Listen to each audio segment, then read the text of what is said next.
Noong taon na namatay ang kanilang mga magulang, malapit nang bumagsak ang kumpanya ng pamilya. Tinalikuran ko si Wen noong nasa pinakamababa siyang kalagayan. Pagkalipas ng 5 taon, naging pampublikong kumpanya ang negosyo niya. Nagtagumpay siya. Naging isa siya sa mga taong hinahangaan ng lahat. Chief Wen. Nang tanungin siya ng isang reporter kung sino ang taong pinakapasalamatan niya, malamig ang kanyang mga mata at puno ng pagkamuhi ang kanyang boses. Ang kapatid na iniwan ako para sa pera. Sa totoo lang, hindi na siya kapatid ko. Kumusta na siya? Nagsagawa ang reporter ng paghahanap sa buong bansa para mahanap ang kapatid ni Chief Wen. 10 milyon ang gantimpala pero hindi nila ako natagpuan. Ang tanging nahanap nila ay ang talaarawan na isinulat ko bago ako namatay. Nang iabot ito ng reporter kay Wen, natigilan siya. Nanginig ang mga kamay niya habang tinatanggap iyon. Pero sa sumunod na segundo, itinapon niya iyon sa basurahan. Pinakabagong pakana ba ito ninyan, o ikaw ang nag-ayos nito para tumaas ang ratings? Umiling ang reporter at maingat na pinulot ang talaarawan ko.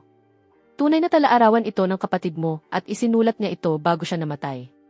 Tungkol naman sa kanyang katawan na cremate na ito. Walang dumating para kunin ito kaya ang crematorium na ang nag-asikaso ng lahat. Bago pa siya matapos magsalita, biglang tumayo si Wen sa sobrang galit. Huwag mong isipin na mapapatawad ko siya dahil sa maliit na palabas na ito. Sabihin mo kay Nyan. May kapatid na ako ngayon. Walang halaga sa akin si Nyan. Kahit patay na siya, wala akong pakialam. Nag-atubili ang reporter. Kung ganoon, ano ang gusto mong gawin namin sa talaarawan na ito? Napatawa ng malamig si Wen. Basahin mo, gusto kong makita kung gaano siya kagaling magsinungaling. Mahal kong talaarawan, kumusta? Simula ngayon, alagaan mo akong mabuti, ikaw na lang ang natitira kong kasama. Hayaan mong ikwento ko sa iyo ang nangyari ngayong araw. Nang subukan kong tumakas dala ang mga regalong ibinigay sa akin ng pamilya ko, nahuli ako ni Wen. Ayokong harapin siya, gusto ko lang umalis ng tahimik, pero ayaw niya akong tantanan. Hinawakan niya ang kamay ko at nakiusap na manatili ako, sinasabing ako na lang ang tanging pamilya niya. Nayanig ang puso ko sandali pero nanatili akong malamig at itinulak siya palayo. Bankrupt na ang kumpanya, kaya mo pa ba akong bilhan ng mga modelo ng motorsiklong gusto ko? Kung gumastos ako ng ganito kalaki, kaya mo pa ba akong buhayin? Mas gugustuhin kong humanap ng mayamang babaeng mag-aalaga sa akin kaysa magtipid kasama mo araw-araw. At may kilala nga akong ganoon. Nagpanik si Wen. Iginiit niyang malaman kung sino iyon, sinabihan akong huwag magpapaloko. At nangakong magsisikap siya ng higit pa, kikita ng mas malaking pera, at ibabalik sa akin ang buhay ng isang batang amo. Pero alam mo ba kung ano ang sinabi ko? Gusto kong magpaloko. Ano naman sa iyo? Kung sapat ang kakayahan mo, kung kaya mo akong suportahan, magiging mabait pa rin akong nakababatang kapatid mo. Uwi ako. Pero kailan ka magkakapera? Si Wen, nakasing taas ng pride. Lumuhod talaga siya para lang mapigilan akong umalis. Nakakadurog ng puso, hindi ba? Tumalikod ako. Nang hindi siya nakatingin, pinunasan ko ang luha sa gilid ng aking mata. Pagkatapos, sinampal ko siya.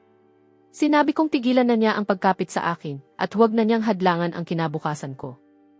Tinakot ko pa siyang tuluyan kong puputulin ang lahat ng ugnayan namin. Natigilan si Wen dahil sa sampal na iyon. Nakatayo lang siya roon, nanigas, walang magawa habang pinapanood akong hilahin palayo ang mga gamit ko. Pasensya ka na, Wen, siguradong masakit talaga iyon. Pagkabasa sa pahinang ito, huminga ng malalim ang reporter na si Devin. Hindi ko inakalang ganoon pala kaasa si Chief Wen sa kapatid niya. Pero bumaling ang kamera kay Wen. Ni bahagya, hindi nagbago ang ekspresyon niya. Kasing lamig ng bato, basta na lang niyang sinabi. Pinagsisisihan ko. Pinagsisisihan kong naging mabuti ako sa kanya. Nagpalaki ako ng walang utang na loob na aso. Mahal kong talaarawan, nakabalik na ako. Ngayon, pumunta ako sa ibang ospital para magpasuri ulit. Sana nagkamali lang ang unang diagnosis. Kung ganoon, makakabalik ako at masasabi ko kay Wen na nagsisisi ako. Kailangan ko lang lunukin ang pride ko at patatawarin niya ako tulad ng dati. Pero hindi nagbibigay ng himala ang buhay. Malungkot ang mukha ng doktor nang tumingin siya sa akin.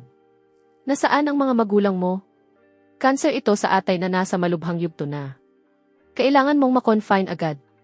Hindi ko man lubos na naintindihan, napaiyak pa rin ako dahil sa takot na mamatay. 18 taong gulang pa lang ako. Tiningnan ako ng doktor ng may awa at iniabot sa akin ang form para sa pagpapa-ospital. Tumakbo ako sa makinang pangbayad, tiningnan iyon sandali at tahimik na lumabas ng ospital. Ayos lang. Nakalink sa account ko ang bank card ni Win. Mas mabuting itipid ko na lang ang pera niya. Mamamatay rin naman ako sa lalong madaling panahon. Bakit ko pa sasayangin ang perang pinaghirapan niyang kitain? Pagkatapos, tumakas ang kontratistang katrabaho ng mga magulang nila dala ang pera. Bumagsak ang kasunduan sa konstruksyon. Bumagsak ang lahat ng pananalapi. Halos maubos sa sobrang pagod at bigat ng problema ang mga magulang nila. At sa isang business dinner, naaksidente sila sa sasakyan at pareho silang namatay. Lahat ay napunta sa balikat ni Wen. Nakita ko mismo kung paano dumating ang mga naniningil ng utang sa bahay at kinuha ang lahat ng maaaring maibenta. At para makatipid ng daan-daang libo para sa pag-aaral ko sa ibang bansa, lumuhod si Wen at yumuko sa harap ng mga taong iyon, nakikiusap. Pero sa huli, kinuha pa rin ng bangko ang lahat. Para mabayaran ang utang, nangutang si Wen sa kung kani-kanino, uminom hanggang sa dumugo ang kanyang sikmura at nauwi sa ospital. Pero wala siyang oras para gumaling. Wala rin siyang pera. Sa sandaling magkamalay siya, kusa siyang nagpa-discharge at bumalik agad sa paghahanap ng mga kliyente, nakikiusap at nagsisikap sa abot ng makakaya, nagpapakumbaba sa sinumang maaaring tumulong. Umiyak ako at nakiusap sa kanyang magpahinga muna. Sinabi niyang bakal daw ang katawan niya. Walang mangyayari sa kanya. Hindi ba't ang tanga niya? Gusto kong hatiin ang bigat na pasan niya. Gusto kong sabihin kay Wen na hindi ko kailangang mag-aral sa ibang bansa. Hindi na ako ang spoiled na batang amo na dati. Kaya kong isuko ang lahat, mag-part-time na lang at alagaan siya. Pero sa mismong sandaling iyon, tinamaan ako ng pinakamagastos na sakit na pwedeng mangyari. Mahal kong talaarawan, sa tingin mo ba wala rin akong silbi? Namumula ang mga mata ng reporter na si Devin. Mukhang may dahilan talaga ang kapatid mo kung bakit siya umalis. Cancer sa atay na nasa malubhang yugto sa ganoon kabata niyang edad. Napakalungkot. Napatawa ng malamig si Wenny. Puro awa lang ang pinapakitang iyan. Reporter Lin, huwag kang magpaloko sa kanya. Palaging magaling magsinungaling si Nian. Noong bata pa siya, nagpanggap siyang napilayan para hindi pumasok sa paaralan. Nagpanik ang buong pamilya namin at dali-dali siyang dinala sa ospital. Palagi talagang mahusay umarte. Siguro nga. Kagabi, hindi na naman ako nakatulog. Hindi dahil ayaw ko, kundi dahil hindi ako pinatulog ng sakit. Lumalala na ang sakit ko. Kung walang mga painkiller, hindi ko talaga kakayaning lampasan ang isang araw. Pero wala akong pera at may mas mahalagang problema ngayon. Kung hindi ako makabayad agad ng upa, palalayasin ako ng landlord ko. Mararanasan ko na talaga ang tinatawag naming ni Wen na pagtulog sa ilalim ng tulay. Dati, akala ko ang astig pakinggan yan sa mga lumang nobelang martial arts. Ngayong matanda na ako, natatakot ako. Dahil wala na akong pera, napilitan akong ibenta online ang mga regalong ibinigay sa akin ng mga magulang ko. Ilan iyon sa kakaunting bagay na dinala ko. Pero kapag may mga taong talagang nag-message at gustong bilhin ang mga iyon, lagi akong nakakahanap ng dahilan para tumanggi. Ang totoo, hindi ko kayang pakawalan ang mga iyon. Sa huli, sa sobrang sakit at gutom, kumuha ako ng $500 mula sa card. Wayne, pasensya na, ginastos ko na naman ang pera mo. Nawala ang pagiging mapili ko sa pagkain dahil sa kahirapan. Nang halos mawalan na ako ng malay sa gutom, pumulot pa ako ng maruming tinapay na kalahati na lang ang natira mula sa basurahan at kinain ko. Hindi naman pala masama. Talagang nakakagamot ng buhay batang amo ang kahirapan. Bumili ako ng isang supot ng siopaw at isang pitsel ng tubig sa supermarket. Pagkatapos ay bumili ako ng mga painkiller sa butika. Ang natira, itinabi ko para roon.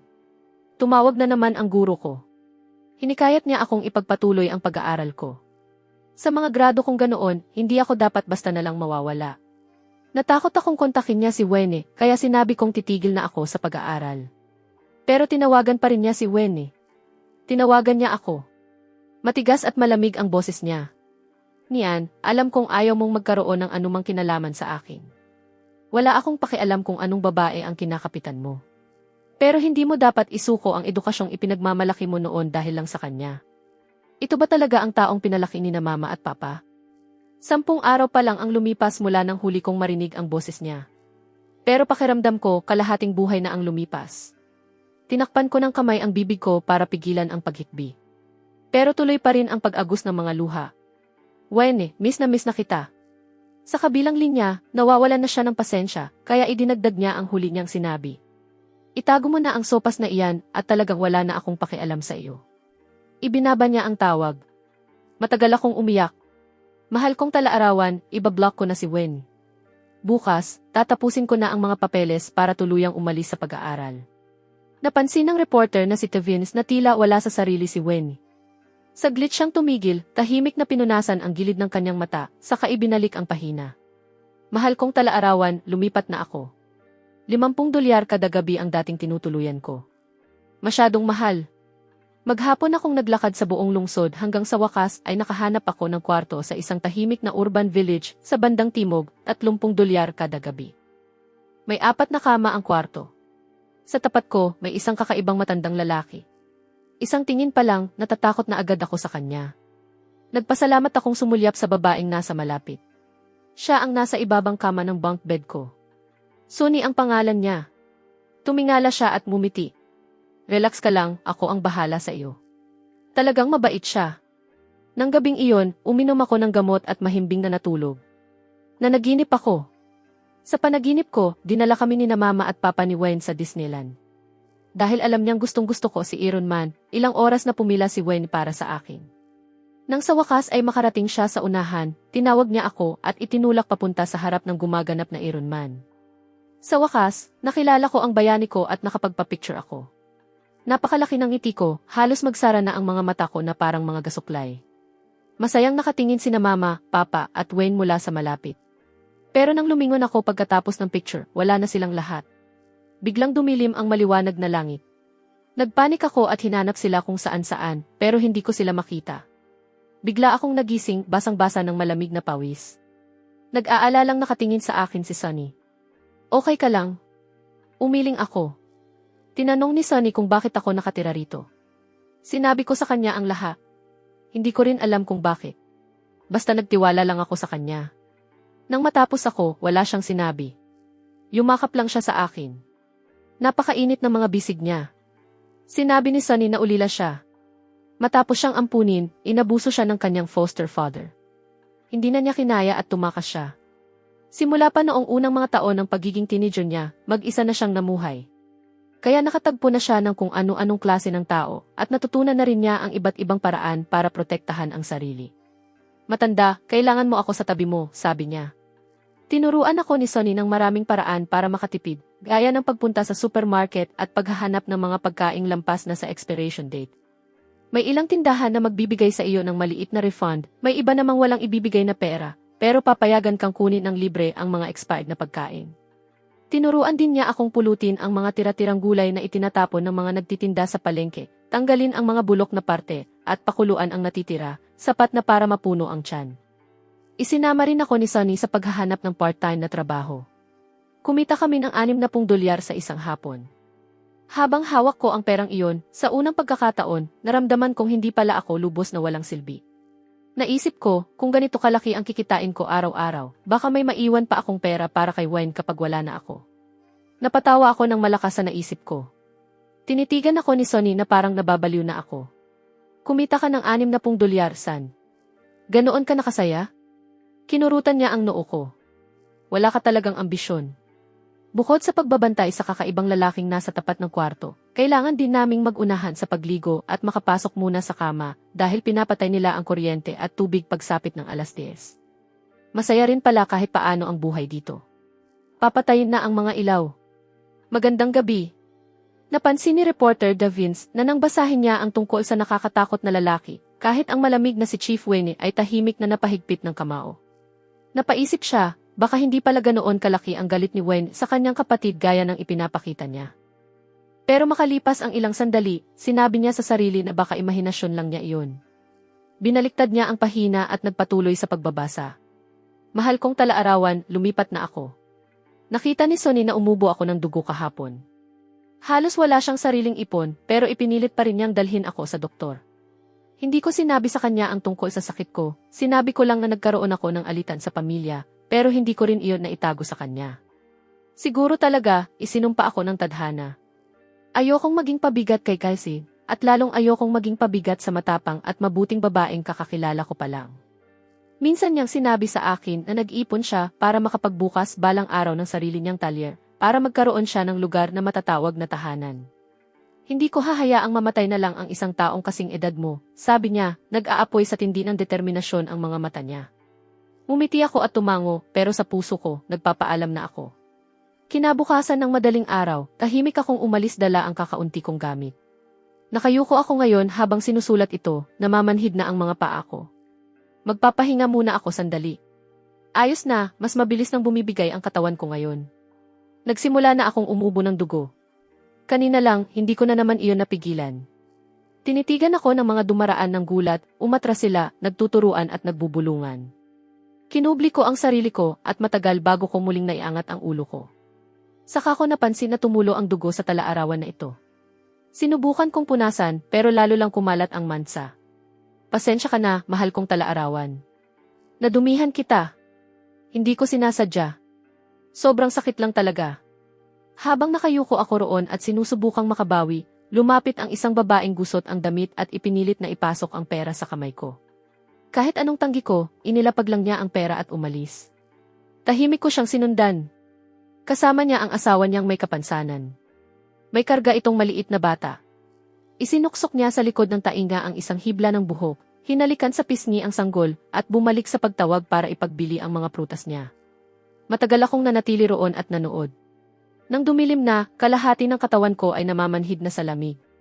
Mahigit kalahati pa rin ng mga prutas niya ang hindi nabibili. Napabuntong hininga siya. Nagsabi ang asawa niya ng ilang salitang pampalubag loob.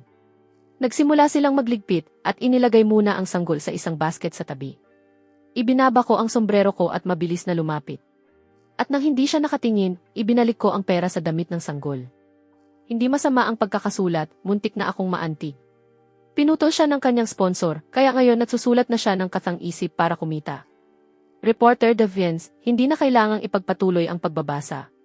Kawawa naman ako, nakaupo rito at sinasayang ang oras ko. Kung nagpapanggap siyang patay dahil masyado siyang natatakot na harapin ako, ituturing ko na lang siyang totoong patay. Pagkasabi niyon, tumayo si Wene at umalis nang hindi lumilingon.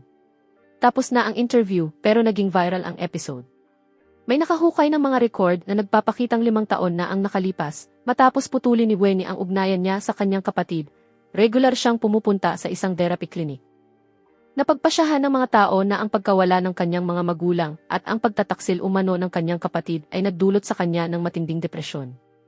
Nang magsimulang makabangon ang kumpanya, nag-ampon siya ng isa pang kapatid at ang mismong talaarawan ay nagpasiklab ng matinding debate online.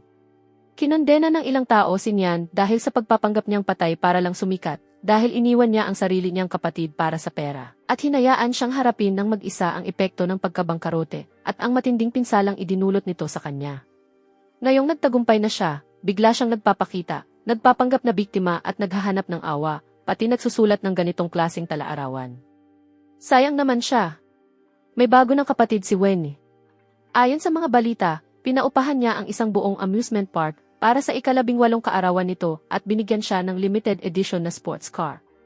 Labis niya itong pinagbigyan pero hindi kumbinsido ang iba. Baka may iba pang kwento sa likod nito. Napakatotoo ng pagkakasulat sa talaarawan na ito, pati ang mga damdamin. Hindi ako makapaniwalang pera lang ang habol ng taong sumulat nito. Ano man ang iniisip ng mga tao, sabik na sabik ang lahat na malaman kung ano ang susunod na nakasulat sa talaarawan ni Nian. Dahil gustong tumaas ang ratings, muling nakipag-ugnayan ang istasyon kay Nian at tinanong kung papayag siyang isapubliko ang talaarawan. Kung dahil ba ito sa kamalasan o tunay na kawalan ng pakialam, walang nakakaalam. Ipinaabot ni Lin Yi ang sagot ni Nian, ipinagkatiwala na niya sa istasyon ang talaarawan para sila na ang mag-asikaso, at kung ilalabas man nila iyon o sisirain, wala siyang pakialam. Idinagdag ni Lin Yi na may isang bagay na nilinaw ni Nian, isa lang ang kapatid niya, at ang pangalan nito ay ikaw. Maraming tao online ang natuwa roon. Tingnan natin kung ipagpapatuloy pa rin ni Nian ang pag-arte ngayong wala na talaga siyang pakialam. Matapos ibigay ang pahintulot, agad na nagpalabas ang istasyon ng isang live broadcast na pinamagatang Talaarawan ni Nian bago siya namatay. Lumabas sa screen ang reporter na si Lin, seryoso ang mukha. Tulad ninyong lahat, hindi ko pa nababasa ang talaarawan na ito ng maaga. Sa pahintulot ni Chief Nian, ibinabahagi ko ito sa inyong lahat ngayong araw. Pakiusap, maging mahinahon sa inyong mga komento. Daan-daang libo ang agad na dumagsa sa live stream. Wala pang 1 minuto, umabot na ito sa 1 milyon. Bawat manonood ay naghihintay na buksan ni Reporter Lin ang talaarawan. Samantala, sa opisina ni Wen, pinapanood ni Lingy si Wen nang hindi mabasa ang ekspresyon, matagal na nag-atubili, sa katuluyang nagsalita. Chief Wen, magsisimula na ang broadcast. Hindi man lang nag-angat ng tingin si Wen. Sinabi ko nang ayaw ko nang makarinig ng kahit ano tungkol sa kanya. Huminga ng mabagal at malalim si Reporter Lin sa kabinuksan ang talaarawan. Mahal kong talaarawan, nakakita ako ng aso ngayon. Ayokong makialam, pero patuloy itong sumusunod sa akin habang kinakaladkad ang sugatang paa nito at mahinang umiiyak. Alam kong wala akong sapat na lakas para alagaan ito, kaya pinilit kong magpatuloy sa paglalakad. Pero makalipas ang 2 hakbang, lumingon ako. Nang buhatin ko ito, biglang nagliwanag ang mga mata ng maliit na dilaw na aso. Paulit-ulit nitong dinilaan ang palad ko. Napabuntong hininga ako. Malinaw na alam nitong madali akong maawa. Pinangalanan ko siyang Lucky, umaasang bibiyayaan siya ng mahaba at masaganang buhay at hindi mauwi sa sinapit ko. Dinala ko siya sa isang veterinaryong klinika. Naubos agad ang pera ko sa bayad pa lang sa pagsusuri. $2,000 ang kailangan para sa operasyon. Kung hindi iyon gagawin, mamamatay si Lucky. Tiningnan ko si Lucky sa mga bisig ko at maingat na tinanong ang doktor, pwede ko ba siyang ibalik pagkalipas ng ilang araw? Wala nang palugit. Bukas na ang pinakahuli, lumabas ako ng klinika, hawak si Lucky, litong-lito, at umupo sa gilid ng kalsada. Kinausap ko siya. Ang tanga mo. Sa dami ng mayayamang tao riyan, ako pa talaga ang napili mong sundan. Isang taong malapit ng mamatay. Iyon lang, matatanggap ko sana, pero wala rin akong kahit isang pera. Saan ako kukuha ng $2,000? Walang naiintindihan ang aso sa kahit anong sinabi ko. Masaya lang nitong iwinawagayway ang buntot nito, nagdiriwang dahil nakahanap na ito ng tahanan. Habang tinitingnan ko siya, lumabo ang paningin ko sa mga luha. Wala akong ibang pagpipilian. Naglakad ako papunta sa ATM, nag-atubili roon, saka inabot ang $2,000. Wayne, ito na ang huling pagkakataon, huling beses ko nang gagamitin ang pera mo. Pero nakablock ang card. Pinutol na ni Wen ang access ko. Nanlumo ako. Si Wayne mismo ang nagsabi na ayaw niyang magkaroon ng anumang kinalaman sa akin. Wala siyang dahilan para patuloy akong suportahan. Hindi ko planong makipag-ugnayan kay Wayne, pero wala akong ibang pagpipilian. Para kay Lucky, in-unblock ko ang numero niya at tumawag ako. Paulit-ulit na tumunog ang telepono. Nang akala kong hindi na siya sasagot, sinagot niya. Isang malamig na pangutya. Nagbago na ang isip mo. Binablock mo ako tapos ikaw pa ang unang tumatawag? Hindi ba sinabi mong ayaw mo nang magkaroon ng anumang kinalaman sa akin, o naubusan ka na naman ng pera? Bawat salitang sinabi niya ay tumama sa akin bago pa ako makapagsalita. Gusto ko na sanang ibaba ang tawag, pero nandoon si Lucky sa mga bisig ko, at pinaalala niya sa akin kung bakit ako tumawag. Padalhan mo ako ng $2,000. Natahimik si Wen sandali. Pagkatapos, tahimik ngunit galit na sinabi niya, ang tagal mong hindi tumatawag sa akin. Hindi mo man lang tinatanong kung kumakain ba ako ng maayos, kung nakakatulog ba ako ng maayos, o kung namimiss ba kita. Pera lang ang gusto mo. Iyon lang, hindi ba? Kinagat ko ang labi ko. Umakyat sa lalamunan ko ang maalat at malansang lasa. Pinilit ko iyong lunukin at malamig kong sinagot tama. Parang nasamid si Wen sandali. Pagkatapos, sige. Gusto mo ng pera? Ibibigay ko sa iyo ang lahat. Masaya ka na? Hindi ko na sana inasahan ang kahit ano mula sa iyo. Nian, wala ka talagang puso. Simula ngayon, hindi na tayo magkapatid. Ibinaba niya ang tawag. Hindi ko na napigilan ang sarili ko. Nagdapa ako at nagsuka, habang hawak si Lucky, napakaraming dugo ang lumabas. Sa madilim na semento, halos hindi na ito makita. Tila natakot si Lucky, mahinang umuungol habang paulit-ulit na dinidilaan ang mukha ko. Marahan ko siyang hinaplos. Masakit, pero unti-unti na akong namamanhid sa sakit. Mas matindi ang kirot sa dibdib ko. Tiningnan ko ang telepono ko. Nagpadala si Wen ng $20,000. Nang subukan kong ibalik ang sobrang pera, nakita kong na-block na pala niya ako. Mahabang panahon akong umiyak habang yakap si Lucky. Noon ko nalaman na talagang tapos na si Wen sa akin. Gusto kong kalimutan niya ako, gusto kong tuluyan niya akong putulin. Pero ngayong ginawa na talaga niya, halos hindi na ako makahinga sa tindi ng lungkot. Lucky, wala na akong tahanan. Sunod-sunod ang mga komento sa livestream. Bakit ang sakit nito? Kahit nagpapanggap lang ang lalaking ito, nakakadurog pa rin ang puso ang kwento. Naluluha na ako. Ituloy ninyo. Ano ang nangyari kay Lucky? Hindi naman makapagsalita ang aso. Masaya lang siyang nakahanap na siya ng tahanan. May punto ka. Hanggang ngayon, may ilan pa ring tumatawag kay niya na manloloko, nagpapanggap na biktima at naghahanap ng awa. Pero kumpara kanina, parang patak na lang iyon sa karagatan. Mukhang mas interesado na ngayon ang lahat sa kapalaran ni Lucky.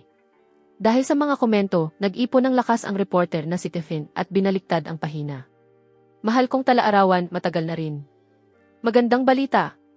Naoperahan si Lucky. Malusog na siya ngayon. Ang problema lang, napakalambing at malagkit ni Lucky.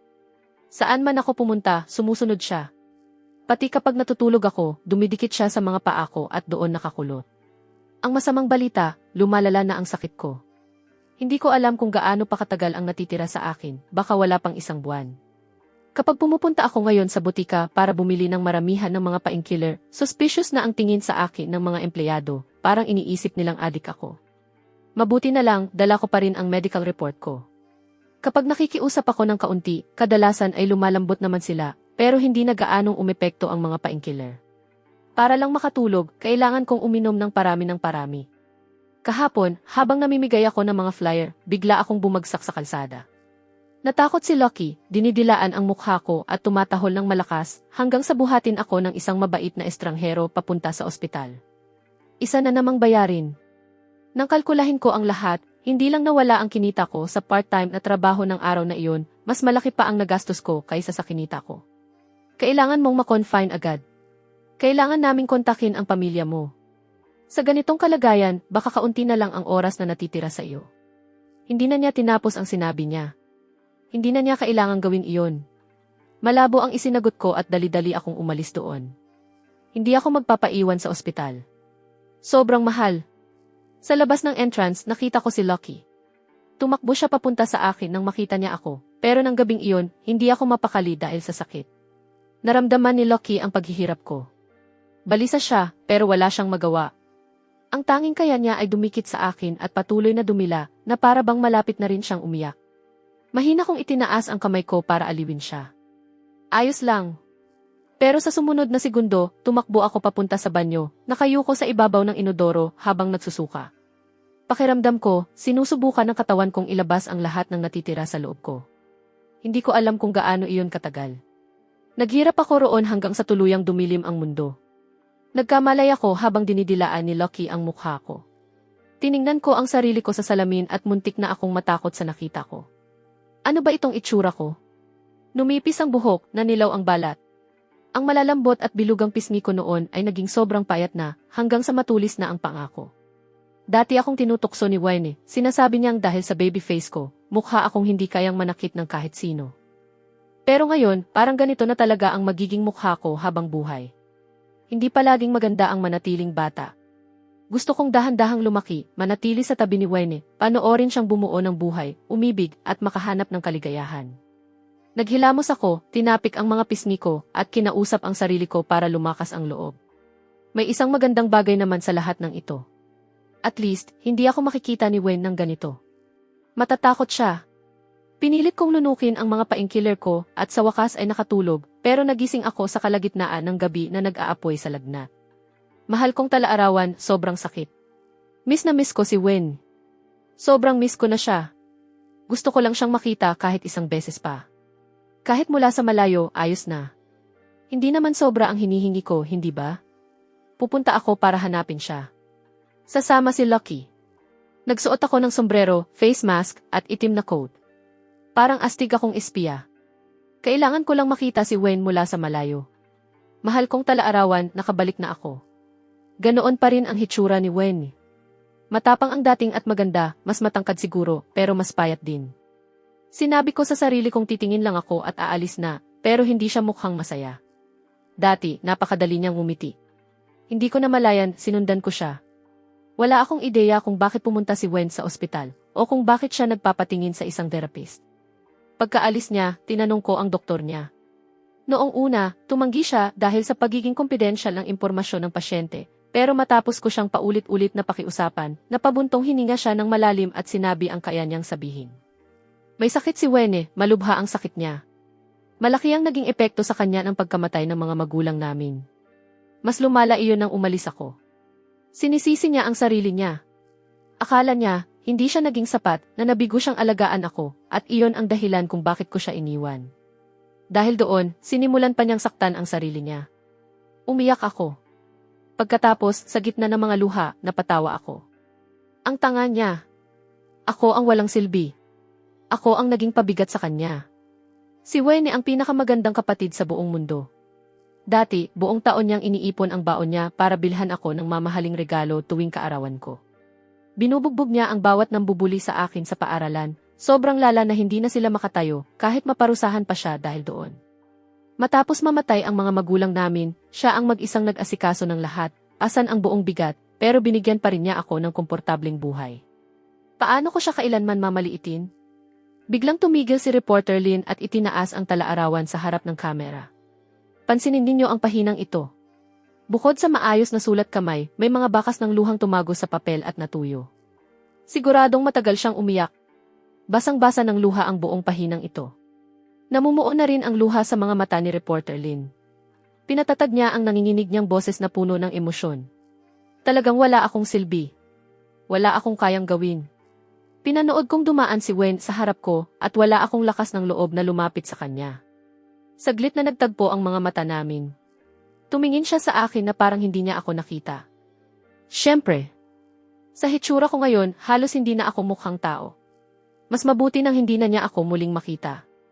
Ayokong magdalamhati si Wayne.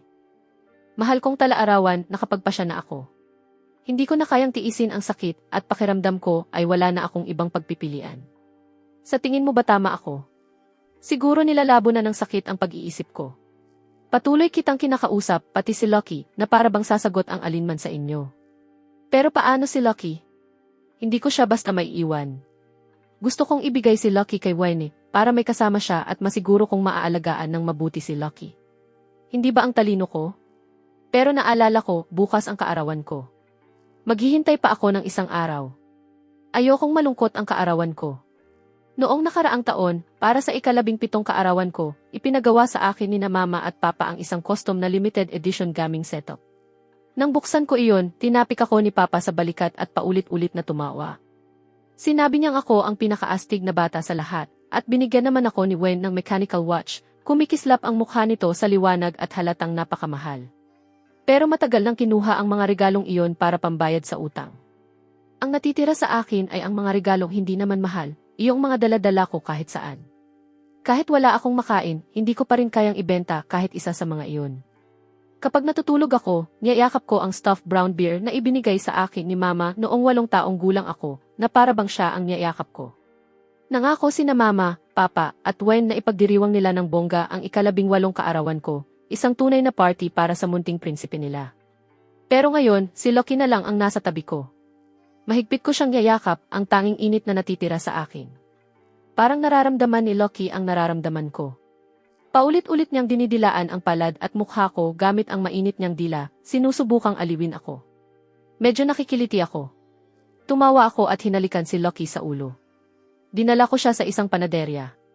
Gusto kong bilhan ang sarili ko ng maliit na cake. Dati, minamaliit ko pa ang 3 at 4 na patong na cake na ibinibigay sa akin ng mga magulang ko. Ngayon, matapos ang mahabang panahong wala akong nakakain na ganoon, naglaway ako nang makita ko pa lang ang mga iyon. Nakatayo akong nakatitig sa mga presyo, daan-daang dolyar at hindi ko magawang kumilos. Lumapit sa akin ang clerk na init. Bibili ka ba o hindi? Umalis ka na kung hindi. Pagkatapos, napansin niya si Lucky sa mga bisig ko at kumunot ang noo. Bawal ang mga alagang hayop pero nakita lang niyang may lalaking naglalakad habang may dalang aso. Baka dahil gusgusin ang itsura ni Lucky. Hindi ko kayang gastusan ang pagpapalinis sa kanya. Paulit-ulit akong humingi ng tawad at umorder ng pinakamura, isang maliit na chocolate cupcake na 20 dolyar. Nakakita ako ng bangko sa kalapit na parke at umupo roon habang hawak si Lucky, walang kandila.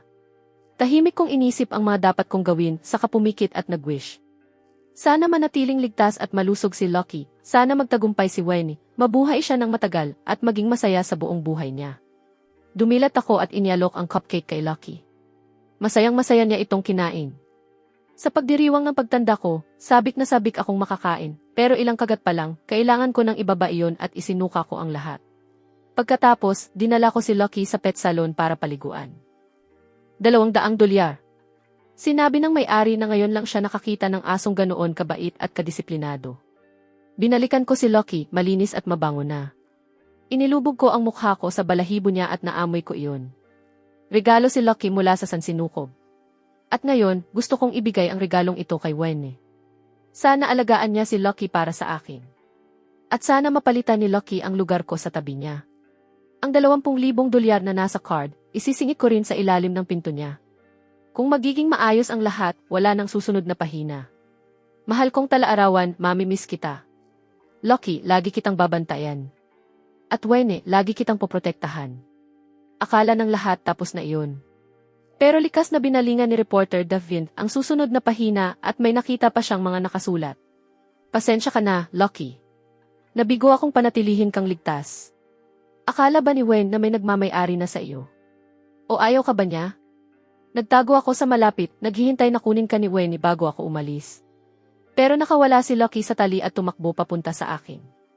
Kung inilagay ko na lang mismo si Lucky sa mga kamay ni Wenne, magiging ayos kaya ang lahat. Nakiusap ako habang humahagulgol. Huwag mo akong iwan, Lucky. Pakiusap, huwag kang umalis. Pero pilit niyang iniangat ang ulo niya, mahinang umiyak, dinilaan ang mukha ko, at pumikit. Mahigpit kong niyakap si Lucky at kinantahan ko siya. Mabait na aso, buksan mo ang pinto. Nang matapos ako, basang-basa ng luha ang mukha ko. Inilibing ko si Lucky sa maliit na burol sa tabi ng puntod ni na Mama at Papa. Ngayong gabi, hindi bilog ang buwan pero maliwanag ito. Lucky, dahan-dahan ka lang. Pupunta ako sa iyo ngayon. Mama, Papa, pupunta na ako. Wenne, paalam.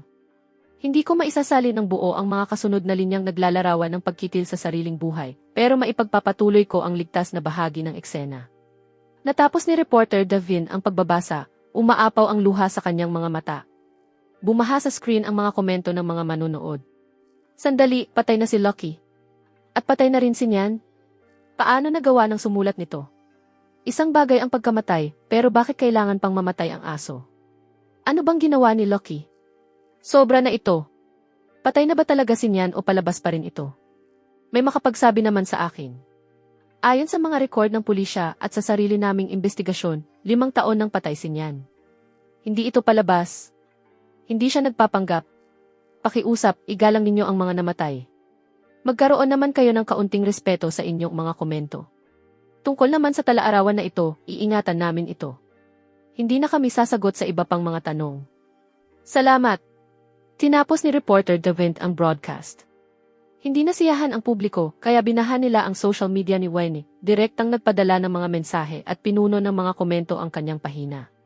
Napakaraming tao ang naghahanap sa kanya hanggang sa mag-trending ang balita. Patay na ang kapatid ni Chief Wenne na si Nyan. Talaarawan ni Nyan bago siya namatay. Totoo ba ang talaarawan? Pagkatapos, nag-post online ang babaeng nasa talaarawan na si Sunny. Wala na si Nyan. Pasensya na. Umalis siya nang walang paalam. Matagal ko siyang hinanap pero hindi ko siya natagpuan. Nabigo ako sa kanya. Kung nadala ko lang siya para humingi ng tulong ng mas maaga, hindi sana siya nawala ng ganoon kabilis at hindi sana siya ganoon katagal naghirap.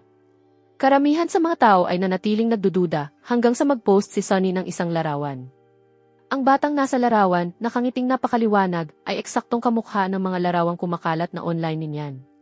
Noon lamang tuluyang naniwala ang mga tao. Bumagsak ang buong internet sa tindi ng emosyon.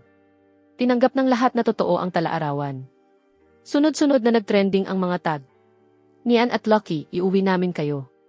Nyan at Lucky, okay lang ba kayo kung nasaan man kayo ngayon? Sa wakas, nakarating ang balita sa assistant ni Wenne. Matagal na tinitigan ni Linyi ang kanyang telepono, saka nag-atubili bago nagsalita. Chief Wenne, 5 taon na ang nakalipas. May nakita ka bang aso? Mapusyaw na kulay ginto. Tiningnan siya ni Wenne nang naguguluhan, saka tumango makalipas ang ilang sandali. Noong araw na umuwi ako mula sa opisina, may maliit na asong nakatali sa haligi sa labas ng entrance. Mapusyaw na ginto ang buong katawan at malambot ang kulay rosas nitong ilong. Malinis. Napaka-cute. Malinaw na minamahal na alagang hayop ng isang tao. Naisip ko siya. Palagi siyang mahilig sa mga hayop. Lumapit ako at hinaplos iyon. Napakabait, buong panahong iwinawagayway ang buntot. Akala ko babalik din ang may-ari kaya pumasok ako. Hindi nagtagal may narinig akong kaguluhan sa labas. Pumunta ako sa bintana. May isang binata sa gitna ng kalsada, hawak ang asong iyon habang umiiyak. Sobrang lakas niyang umiiyak. Siguradong iyon ang may-ari. Mukhang patuloy siyang hinanap ng aso, naging balisa, nakawala sa tali at naaksidente sa kalsada. Napatigil si Linyi. Pagkatapos, nag-vibrate ang kanyang telepono. Tumingin siya sa file na kakapasok lang at sumikip ang dibdib niya. Chief Wen, pasensya na. Palihim kong iniimbestigahan ang talaarawan ng hindi sinasabi sa iyo at sinisiyasat ko rin kung ano talaga ang nangyari sa kapatid mo. Totoong wala na siya. Itinala ng mga pulis ang kanyang pagkamatay 5 taon na ang nakalipas. Totoo ang death certificate. Hindi ito maaaring peke. Namatay siya 5 taon na ang nakalipas at totoo ang talaarawan. Pagkasabi nito, hindi magawang tumingin ni Linyi kay Wen. Binuksan niya ang mga file sa screen. Pakiusap, basahin mo ito. Lahat ng nangyari kay Nyan. Isinapubliko ngayon ang kanyang talaarawan. Akala ko gugustuhin mong malaman. Naglakad siya papunta sa pinto. Ang kapatid mo, dagdag niya ng mahina. Sobrang hirap ng pinagdaanan niya. Paglabas ng opisina, marahang isinara ni Linyi ang pinto. Sa mahinang tunog ng pagsara ng kandado, tila nawala ang buong mundo sa labas. Si Wene at ang ulat na hawak niya na lamang ang naiwan sa loob ng opisina. Isang ulat na mas mabigat kaysa sa anumang bagay na nahawakan niya. Natahimik ang buong paligid. Ang malamig na kawalang pakialam na pilit niyang pinananatili, parang lobo na biglang nabutas, ay gumuho sa isang iglap. Hindi man lang niya agad magawang buksan ang file. Malamig na parang yelo ang mga daliri niya habang sinusundan ang magaspang na gilid ng papel. Patuloy na bumabalik sa isip niya ang mga larawan mula sa interview. Nang unang ilabas ng reporter ang talaarawan, may kung anong kumurot sa puso niya na hindi niya maipaliwanag. At habang pinakikinggan niya ang mga nakasulat doon, bumalik ang lahat ng damdaming pilit niyang itinulak sa kailaliman, ang maliliit na pagdududa, ang tahimik na kirot, at ang isang linyang iyon. Gusto kong ibigay si Lucky kay Wen para may kasama siya at masiguro kong maaalagaan si Lucky. Sinabi niya sa sarili na isa lang iyon sa palpak na pagtatangka ni Nyan na manipulahin siya. Pero ngayon, bawat salita ay parang karayom na mailaso na tumutusok sa kanyang puso. Sa nanginginig na mga kamay, sa wakas ay binuksan niya ang file. Ang unang pahina ay kopya ng death certificate ni Nyan, itim at puti, malamig at formal ang pagkakaayos. Pangalan, Nyan. Kasarian, lalaki. Petsa ng pagkamatay, noong taglagas, 5 taon na ang nakalipas. 3 buwan lamang matapos ang huli nilang pag-uusap. Dahilan ng pagkamatay. Lugar kung saan natagpuan, isang maliit na kakahuyan sa tabi ng ilog sa gilid ng lungsod, malapit sa lugar na binanggit niya sa talaarawan, kung saan niya inilibing ang mga labi ng kanilang mga magulang. Nakakita, isang matandang lalaking naglalakad kasama ang kanyang alagang ibon madaling araw. Mga labi, walang umangkin, kaya isinagawa ng punerarya ang cremation ayon sa proseso. Pansamantalang itinago ang abo sa kaikinalat.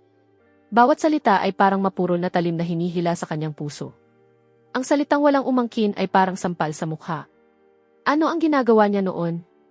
Nalulunod siya sa galit at sakit, kumbinsidong pinagtaksilan siya nito, marahil ay nasa therapy clinic kung saan-saan, marahil ay pilit na nakangiti sa isang business dinner. Marahil, kahit isang beses, hindi man lang niya naisip na alamin kung buhay pa ba talaga siya sa kung saan. Kalakip nito ang mga kopya ng mga larawan mula sa pinangyarihan. Malabo ang kalidad pero sapat para makita ang lahat. Isang binatang halos buto na lamang ang katawan at halos hindi na makilala, tahimik na nakasandal sa puno. Suot niya ang itim na coat na binanggit sa talaarawan. Halos natatakpan ng sombrero ang kanyang mukha. Nakakalat sa paanan niya ang mga walang laman na bote ng gamot at mga pampatulog, at mahigpit niyang yakap ang isang luma at gamit ng stuffed brown bear. Agad itong nakilala ni Wene. Iyon ang regalong ibinigay sa kanya ni Mama noong 8 taong gulang siya. Dala-dala niya iyon hanggang sa huli. May isa pang larawan, ang talaarawan gaya ng pagkakatagpo rito sa pinangyarihan. Nakahiga ito sa tabi niya, nakabalot sa plastic bag at maingat na isinara, na para bang natatakot siyang masira ito ng hamog sa umaga. Kahit sa pinakahuli, pinoprotektahan pa rin niya ang talaarawan, ang tanging lugar kung saan niya mailabas ang laman ng puso niya. Bumilis ang paghinga ni Wene. Lumabo ang paningin niya. Tinakpan niya ng kamay ang bibig niya, pero hindi niya napigilan ang basag na hikbing kumawala mula sa kaibuturan ng dibdib niya. Ang mga luhang akala niya ay matagal nang natuyo ay biglang bumuhos, umaago sa kanyang balat na parang kumukulong tubig. Niyan, bulong niya. Ang niyan ko. Napakapait ng boses niya, halos hindi na niya makilala ang sarili niya. Hindi ito palabas para humingi ng awa. Hindi ito katang-isip na ginawa niya. Totoong may malubha siyang sakit, totoong wala siyang pera, totoong ginugol niya ang mga huling araw niya sa matinding paghihirap at pag-iisa, pero iniisip pa rin niya siya. Ang kapatid na pakiramdam niya ay hindi kailanman naging sapat para sa kanya. Sinadya niyang sabihin ang masasakit na salita at itulak siya palayo sa pinakamalupit na paraan, hindi dahil hindi niya siya mahal, kundi dahil sobra niya siyang mahal. Mas gugustuhin niyang akuin ang bawat insulto at bawat sakit kaysa maging pabigat sa kanya. At ano ang ginawa niya? Pinaniwalaan niya ang pagpapanggap nito. Kinamuhian niya ito sa loob ng 5 taon. Nang marinig niyang patay na ito, sinabi niyang kahit mamatay siya, wala siyang pakialam. Nag-ampon siya ng bagong kapatid, sinusubukang punan ang kawalan na iniwan nito, nang hindi man lang tunay na sinubukang unawain siya. Ngayon, biglang bumuho sa kanya ang matinding pagsisisi. Naalala niya ang huli nilang pag-uusap.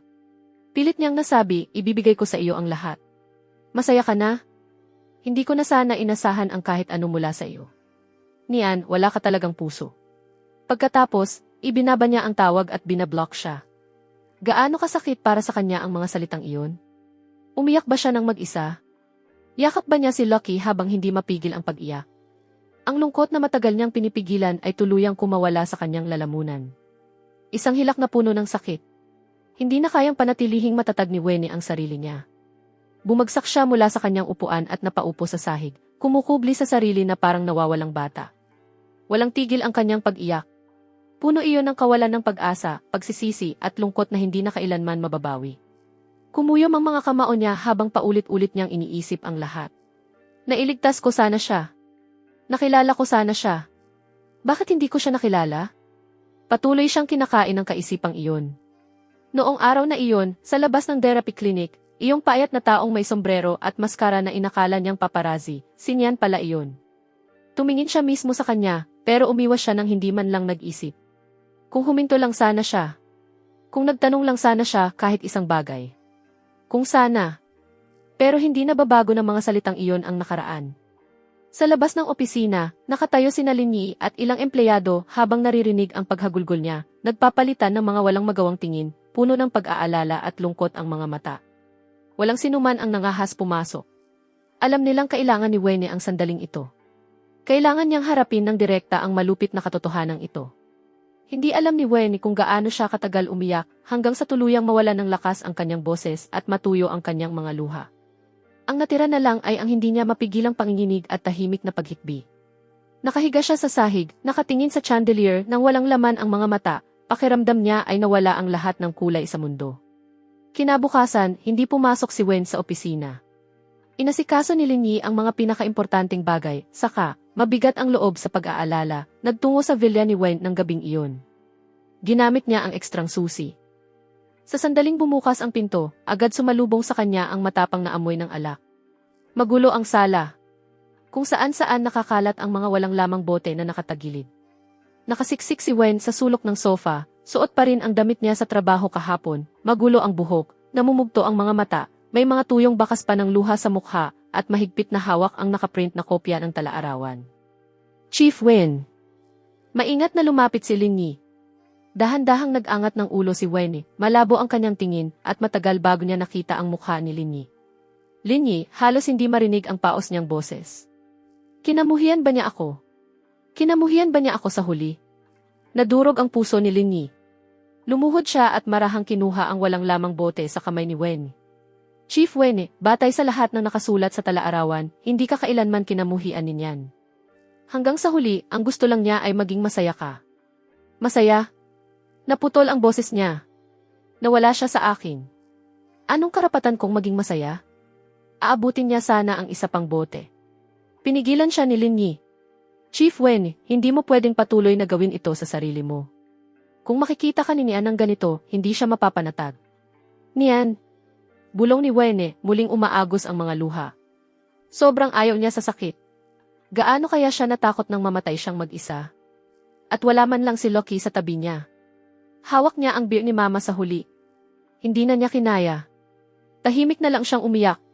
Buong pagsisikap na dinala ni Linyi si Wen sa kama. Kinumbinsi niya itong uminom kahit kaunting tubig. Dahan-dahang nakatulog si Wen. Kumunot pa rin ang noo niya. Napabuntong hininga si Linyi. Alam niyang kailangan ni Wen ng panahon. Pero sa ganitong kalagayan, paano ang kumpanya? Paano naman si Wen mismo sa mga susunod na araw? Nagbago si Wen. Tumigil siyang pumunta sa opisina, tumangging asikasuhin ang kahit ano, at araw-araw na nagkulong sa villa na puro bote lang ang kasama. Sinubukan niyang lunurin ang sarili sa alak para manhidin ang sakit. Pero habang nababalot siya ng kalasingan, lalo lamang luminaw sa isip niya ang mukha ni Nian. Ang batang lalaki na palaging sumusunod sa kanya, tinatawag ang pangalan niya sa malambing na boses. Ang malikot at matigas ang ulo na binatilyong laging sumasalungat sa lahat, at sa huli, ang marupok na aninong iyon sa dilim, mag-isang hawak ang patay na aso. Tumawag sa video ang inampon niyang kapatid na si Yu mula sa ibang bansa, nakatingin sa mukha nito sa screen. Isang mukhang bahagyang kahawig ni Nian, pero hinubog ng lahat ng ginhawang kayang bilhin ng pera, bigla siyang nilamon ng pagkasuklam at kahihiyan. Ano ba ang ginagawa niya? Naghahanap ba siya ng kapalit? Hindi iyon makatarungan kay Yu.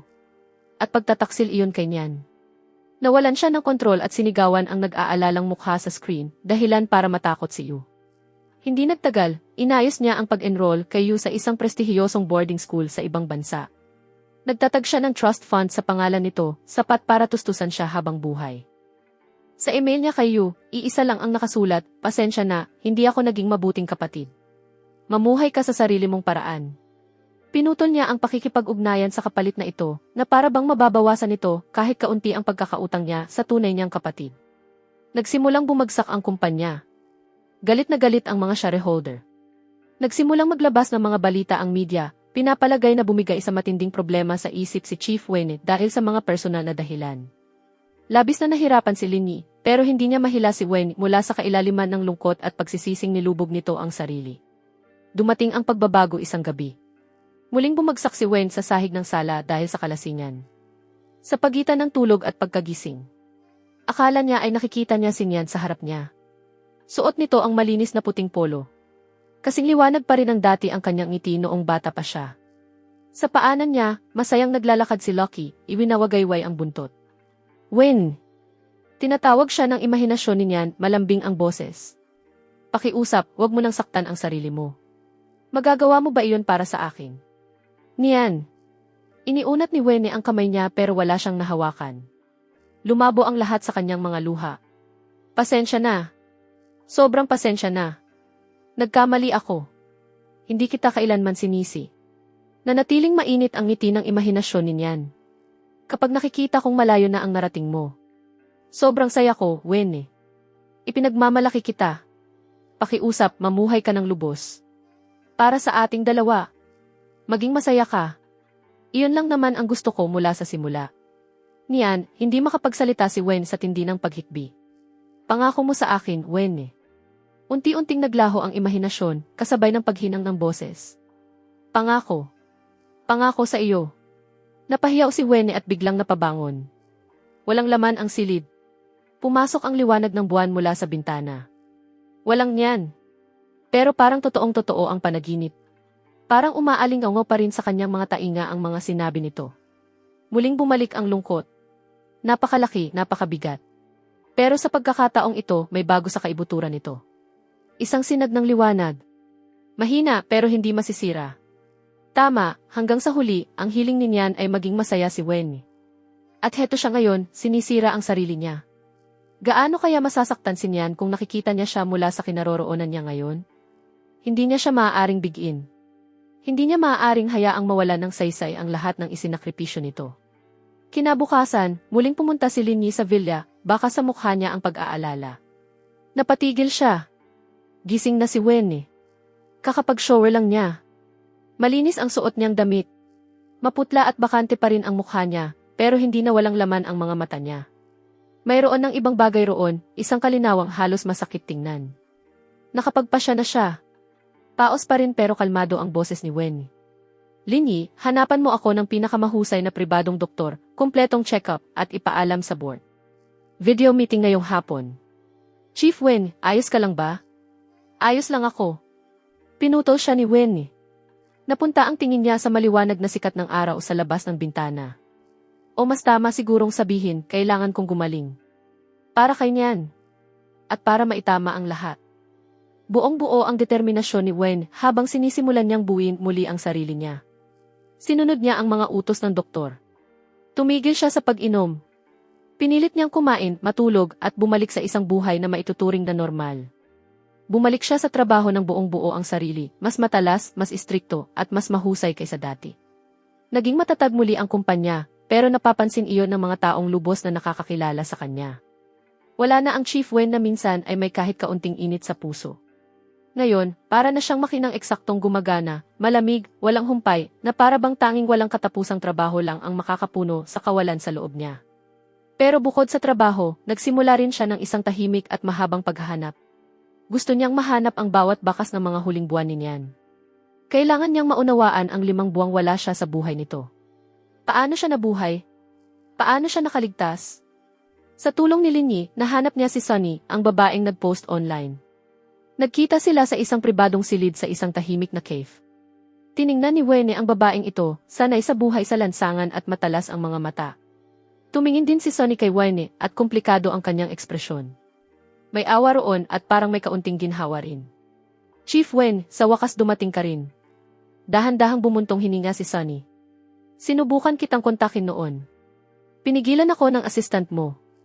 Akala ko talaga wala kang pakialam kanyan. May pakialam ako. Mahina ang boses ni Wen eh. May bahagyang panginginig sa ilalim nito. Bulag lang ako. Tanga ako. Pakiusap, sabihin mo sa akin ang lahat tungkol kanyan. Tinitigan ni Sunny ang babaeng mukhang napakamakapangyarihan sa panlabas, pero ang mga mata ay mailungkot na tila walang katapusan. May kung anong lumambot sa puso ni Sunny. Nagsimula siyang magkwento.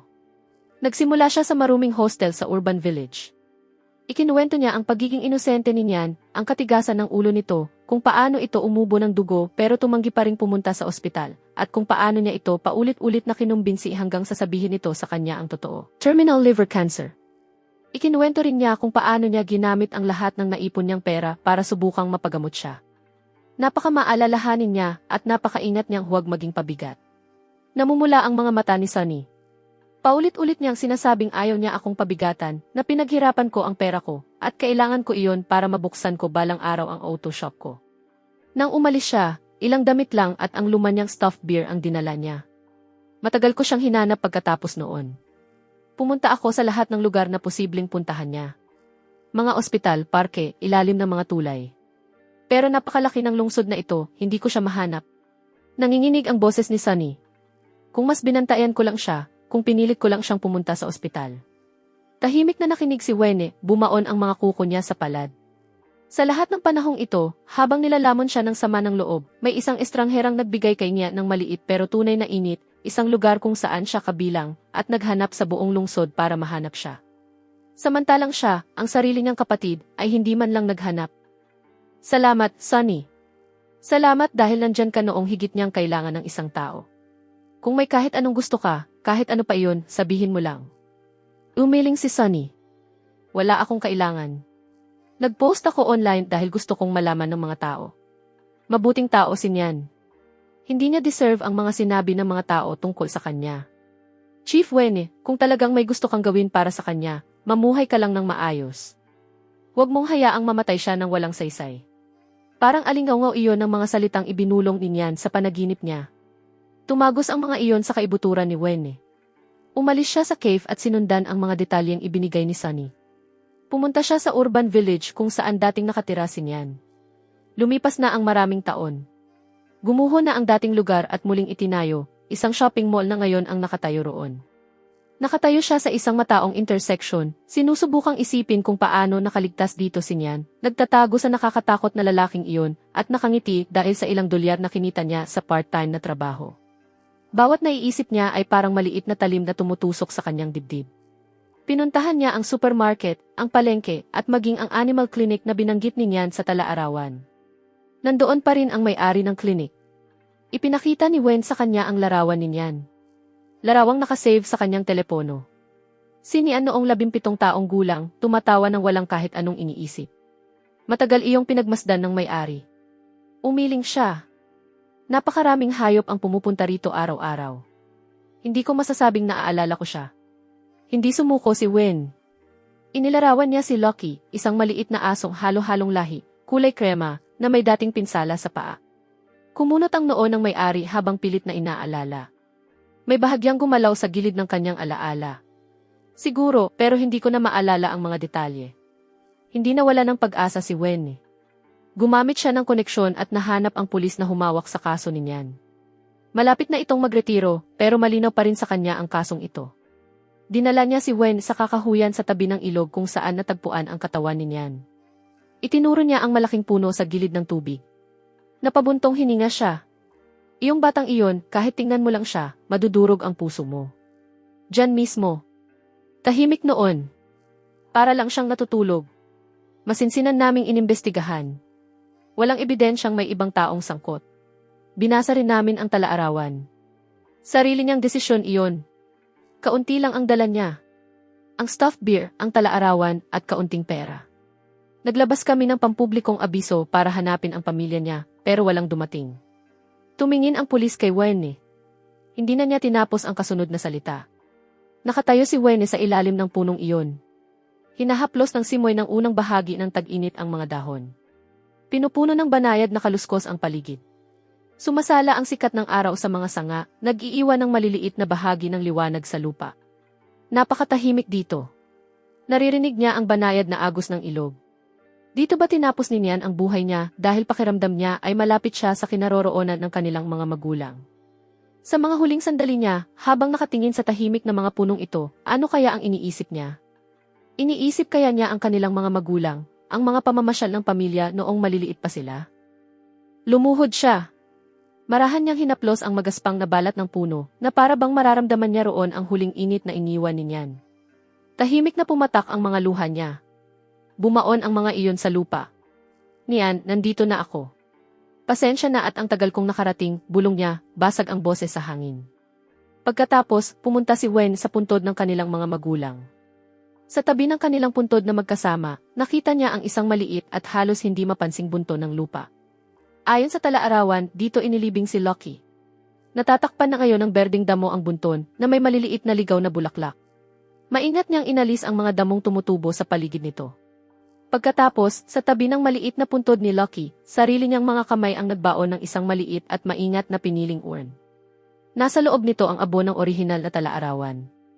Ipinagawa niya itong cremation gamit ang isang espesyal at makakalikasang proseso, saka siya mismo ang nagdala ng abo pabalik. Ipinasok niya ang kamay sa maliit na bunto ng lupa. Lucky, mahina niyang sabi, salamat dahil nanatili kang kasama niya noong mga huling araw niya. Pakiusap, manatili ka pa rin sa tabi niya. Manatili ka rin kina mama at papa, ha? Nang matapos ang lahat, tumayo si Wen sa harap ng puntod ng kanilang mga magulang, nakatingin sa mababait nilang mukha sa mga litrato. 3 beses siyang yumuko ng malalim. Kalmado at matatag ang boses niya. Mama, papa, pasensya na. Hindi ko na alagaan si Nyan, pero ipinapangako ko sa inyo, mula ngayon, mamumuhay ako para sa aming dalawa. May gagawin ako para magkaroon ng saysay ang pagkawala niya. Pagbalik sa lungsod, gumawa si Wen ng desisyong iayanig sa lahat. Nagpatawag siya ng press conference at inanunsyo na ibinibigay niya ang malaking bahagi ng kanyang personal na ari-arian sa bagong tatag na Nyan at Lucky Foundation. 2 ang pangunahing layunin ng foundation. Una, pondohan ang gamutan sa kanser at suporta sa kalusugan ng isip para sa mga batang pasyente mula sa mga pamilyang kapos sa pera. Ikalawa, sagipin ang mga ligaw na hayop at magtayo ng maayos na mga shelter at programa para sa pag-aampon. Sa press conference, sa unang pagkakataon sa publiko, hayagang nagsalita si Wen tungkol sa kanyang kapatid na si Nyan.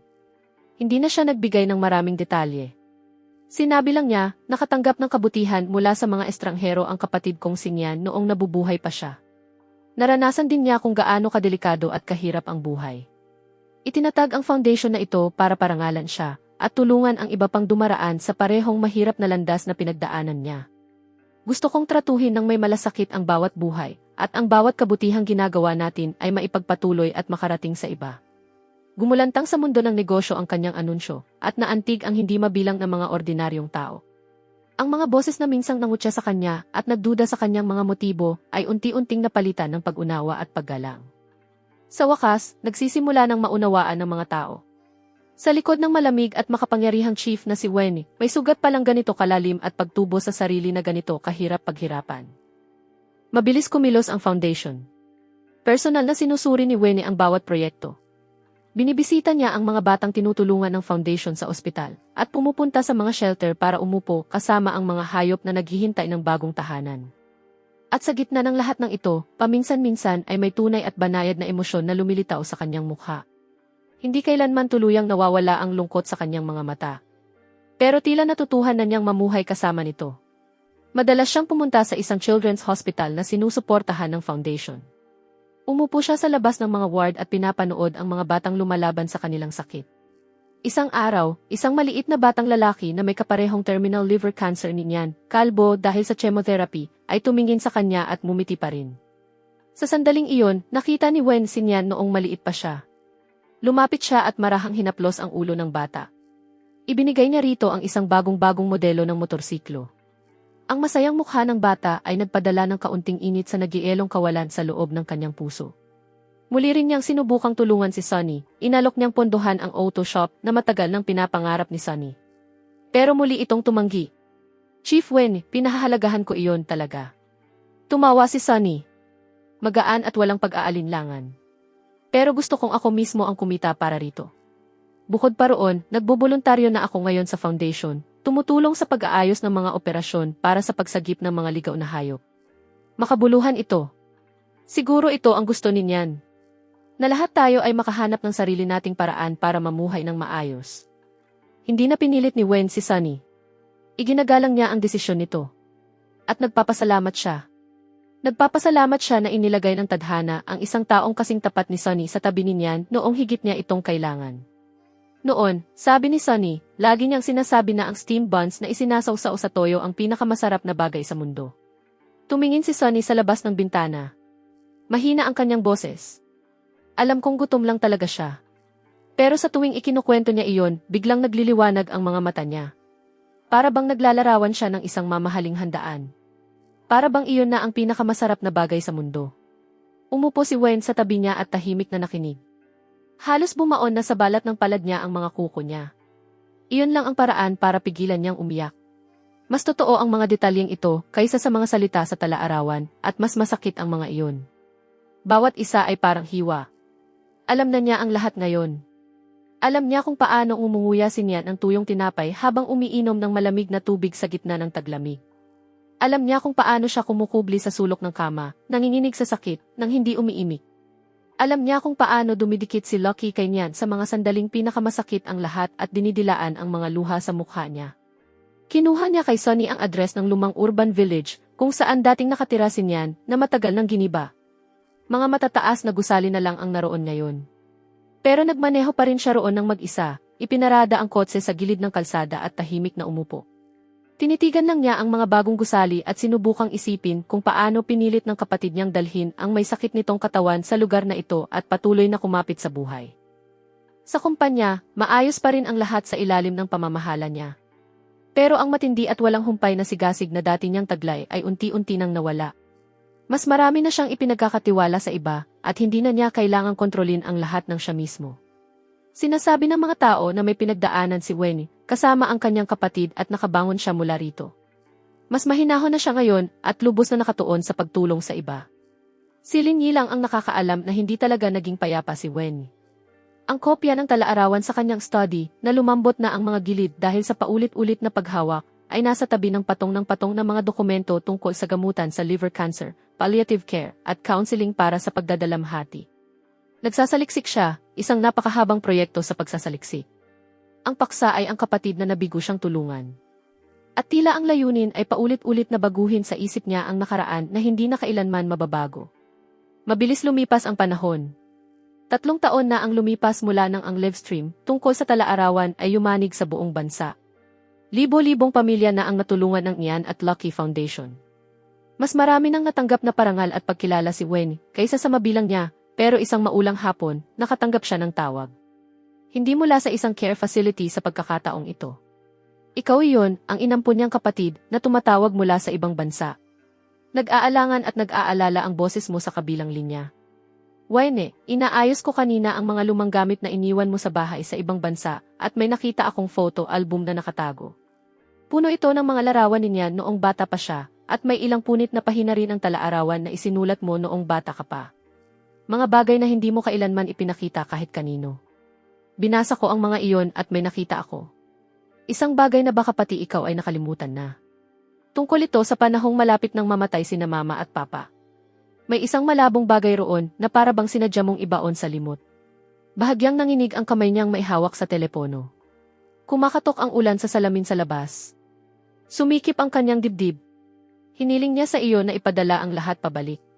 Pagkaraan ng ilang araw, dumating ang package. Bukod sa photo album, may ilang nanilaw ng pahina. Isinulat iyon ng batang si Wene, mabilis ang sulat at puno ng emosyon. Noong gabi iyon bago maaksidente ang kanilang mga magulang. Nagkaroon ng matinding pagtatalo sa bahay. Pagtatalo tungkol sa isang malaking desisyon sa negosyo. Iginiit ng kanyang ama na sumugal sa isang mapanganib na hakbang. Sang-ayon sa kanya ang kanyang ina, pero buong tapang na tumutol ang batang si Wene, at may nasabi siyang hindi naman talaga niya ibig sabihin, wawasakin inyo tayong lahat. Sa tala-arawan, pinuno niya ang mga pahina ng galit sa katigasan ng ulo ng kanyang mga magulang at takot sa hinaharap. Ang huling linya ay, kung magkakawatak-watak man ang pamilyang ito balang araw, kasalanan nilang lahat iyon. Ang mga salitang ito, na ibinaon ng maraming taon, ay parang kalawangin na susi na biglang ipinasok sa isang kandadong matagal na niyang isinara sa sarili niyang alaala. Bumagsak siya sa kanyang upuan. Nanlamig ang buong katawan niya at pinagpawisan siya. Naalala na niya ngayon, noong araw na naaksidente ang kanyang mga magulang, dahil sa pagtatalo nila noong gabing iyon, hindi man lang siya lumabas para ihatid sila. At sa lahat ng sumunod na taon, napakalaki ng kanyang dalamhati kaya binura na lang niya sa isip ang bahaging ito, pinili na lang niyang alalahanin kung gaano siya kamahal ng kanyang mga magulang at kung gaano siya kawalang magawa noon.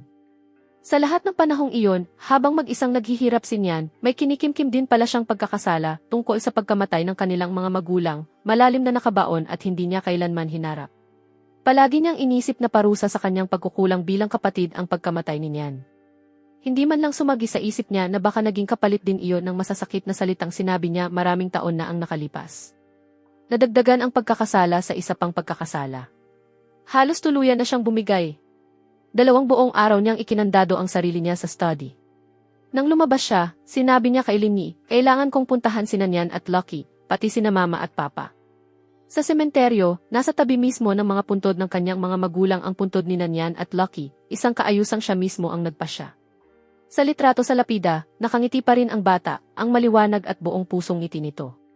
Tahimik na nakaupo si Lucky sa kanyang paanan. Nakatayo si Wen sa mahinang ulan, nakasuot ng itim na coat, walang dalang payong. Matagal niyang tinitigan ang litrato, sa kadahan-dahang lumuhod. Hindi siya umiyak, iniangat lang niya ang kamay at marahang pinunasan ng mga daliri ang ulan sa litrato. Nian, sa tingin ko, may isang bagay na sa wakas ay naunawaan ko na. Palagi kong inisip na dahil hindi ako naging sapat, kaya nawala ka sa akin. Pero ngayon, sa tingin ko, mas matagal pa palang nagsimula ang lahat. Naitulak na noon ang pamilya natin sa isang napakahirap na landas. Ipinilit ni Papa ang mapanganib na sugal na iyon. Sinuportahan siya ni Mama. Masyado akong matigas ang ulo noon. At ang malubha mong sakit. Nagsama-sama ang lahat ng iyon at nauwi sa kung ano ang nangyari. Nagkamali ako. Masyado pa akong bata noon. May mga sinabi akong hindi ko dapat sinabi. Nagkamali rin ako dahil ginugol ko ang lahat ng taong iyon sa pagpapatunay sa sarili ko, imbes na makita ang tunay na dahilan sa likod ng paglayo mo. Nagkamali ulit ako nang malaman ko ang katotohanan at ang alam ko lang gawin ay parusahan ang sarili ko. Halos nakalimutan ko na ang huli mong hiling. Sinabi mong gusto mong maging masaya ako habang buhay. Matagal kong inisip na imposible iyon. Kung wala ka, saan ko hahanapin ang kaligayahan ko? Tumigil siya sandali. Dumadaloy ang ulan sa kanyang buhok at humahalo sa mga luhang hindi na niya mapigilan. Pero ngayon gusto kong subukan. Ipagpapatuloy ko para sa iyo ang pag-aalaga sa Nyan at Lucky Foundation. Tutulungan ko ang mas marami pang batang tulad mo. Papatakbuhin ko ng maayos ang kumpanya at gagawin ko itong isang bagay na makakatulong sa mas marami pang tao. Susubukan kong tunay na tanggapin ang buhay ko ngayon pati ikaw. Hindi rin naging madali ang buhay ng batang iyon. Niyan, baka hindi ko kailanman lubusang mapatawad ang sarili ko, pero ipinapangako ko sa iyo, hindi ko na patuloy na ibabaon ang sarili ko sa nakaraan. Dadalhin ko ang pagmamahal ko sa iyo at mabubuhay ako, tunay na mabubuhay. Iyon marahil ang tanging gusto mong makita mula sa akin, hindi ba? Marahan siyang yumuko at idiniin ang noo sa malamig na ibabaw ng lapida. Para bang may nararamdaman siyang isang bagay na bumabalik sa kanya mula sa kabilang panig. Humina ang ulan. Isang manipis na sinag ng araw ang sumingit sa mga ulap at tumama sa sementeryo, tinatanglawan ang puting krisantemong kakalagailang niya sa puntod. Kumikinang ang mga patak ng ulan sa mga talulot nito habang tinatamaan ng liwanag. Tumayo si Winnie. Huling beses niyang tiningnan ang mukha ng kanyang kapatid sa litrato. Pagkatapos, tumalikod siya at naglakad palayo. Hindi na kasing bigat ng pagdating niya ang bawat hakbang. Mabagal pa rin pero kahit paano ay mas matatag na. Humahaplos ang hangin sa mga punong pino sa gilid ng sementeryo, lumilikha ng mahinang kaluskos na parang buntong hininga na parang may isang bagay na sa wakas ay nakapagpalaya na. Dito muna maaaring huminto sandali ang kwento. Tungkol sa pagpapatawad. Tungkol sa pagtubo sa sarili. Tungkol sa kung paano patuloy na humahakbang kapag puno ka ng mga sugat. Sa wakas, nalampasan na ng buhay ni Winnie ang pinakamasakit nitong kabanata at nagsimula ng isulat ang kasunod. Mananatili pa rin sa susunod na kabanata ang matinding pangulila, pero marahil, unti-unti, papapasukin din nito ang kaunting tahimik na liwanag mula sa sarili niya. Unti-unting nagbabago ang takbo ng buhay ni Winnie. Abala pa rin siya, pero hindi na iyong abalang halos mawalan na siya ng kontrol, na sa totoo lang ay isang uri lamang ng parusang itinago sa likod ng trabaho. Nagsimula siyang regular na magpatingin sa isang therapist, at hinarap ang komplikadong pagdadalamhating dala niya tungkol sa pagkamatay ng kanilang mga magulang at ang pagkakasalang nauwi sa labis na pagprotekta niya kay Nyan. At pagkatapos ay sa isang bagay na mas malala. Hindi madali ang proseso. May mga gabing hindi siya makatulog at may mga pagkakataong bumabalik ang bigat ng emosyon, pero hindi siya sumusuko. Pumasok sa panibagong yugto ang relasyon niya kay Yu. Matapos matanggap ang lumang photo album at mga pahina ng tala-arawan, si Wayne mismo ang unang tumawag kay Yu, isang mahabang tawag mula sa magkabilang panig ng karagatan. Hindi niya sinubukang ipaliwanag ang lahat ng komplikadong nangyari sa nakaraan. Nagpasalamat lang siya ng buong puso dahil ipinakita nito sa kanya ang isang bahagi ng sarili niyang matagal na niyang nakalimutan. Sinabi niya kay Yu na naunawaan niya ang distansya at kawalang katiyakang maaaring naramdaman nito at nilinaw niyang anuman ang kanilang koneksyon sa dugo, pamilya na sila ngayon. Gusto niyang bumuo sila ng isang tunay na samahan mula ngayon. Alagaan mo ang sarili mo, Bessie, mahinang sabi niya bago sila magpaalam. Sa patuloy na dedikasyon at matatag na pamumuno ni Winnie, patuloy na lumalaki ang Nyan at Lucky Foundation. Hindi na siya nasisiyahan sa tulong pinansyal lamang. Nagsimula siyang bumuo ng isang pangkat ng mga profesional na medical social worker para magbigay ng therapy at palliative care sa mga taong tinutulungan nila. Sa taunang gala ng foundation, hinawakan ng isang dalagang natulungan ng foundation ang kamay ni Winnie. Basang-basa ng luha ang mukha ng dalaga. Miss Winnie, salamat. Binigyan ninyo niya ng panibagong buhay ang buhay ko. Sa sandaling iyon, hindi lang pasasalamat ang umusbong sa dibdib ni Winnie. Isa iyong bagay na mas malapit sa kapayapaan. Isang kakaiba at tahimik na kapayapaan na para bang nagpapatuloy ang buhay ni Nyan sa ibang anyo. Pumupunta pa rin siya sa sementeryo pero hindi na siya pumupunta roon para lamang magdalamhati. Minsan, nagdadala siya ng mga sunflower, paborito ni Nyan. Minsan naman, tahimik lang siyang nakaupo at nakikipagkwentuhan sa kanila. Mga balita tungkol sa foundation, mga reklamo tungkol sa mahirap na araw sa trabaho, gaya ng pakikipagkwentuhan niya noon nang naroon pa si Nyan. Isang beses, nag-iwan siya ng isang bagong laruan sa harap ng maliit na lapida ni Lucky. Lucky, mahina niyang sabi, alagaan mo siya. Patuloy ang paglipas ng panahon. 2 taon pa ang lumipas. Isang gabi matapos ang isang business forum, nakasalubong ni Winnie ang isang pamilyar na mukha sa lobby ng hotel, si reporter Lin, ang lalaking unang nakahanap sa tala-arawan at nag-host ng live stream na nagpabago sa lahat. Isa na siyang respetadong personalidad sa mundo ng media ngayon, may kaunting uban na sa kanyang sentido. Lumapit siya na may ngiti at may tahimik na paghahanap sa kanyang mga mata. Chief Wen, ang tagal na rin. Tumango si Wen. Reporter Lin, mabuti at nakita kita. Magkasama silang umupo sa cave ng hotel. Matapos ang ilang sandaling pagbati, nag-atubili si Reporter Lin, saka nagtanong, Chief Wen, naging maayos ba ang lahat para sa iyo nitong mga nakaraang taon?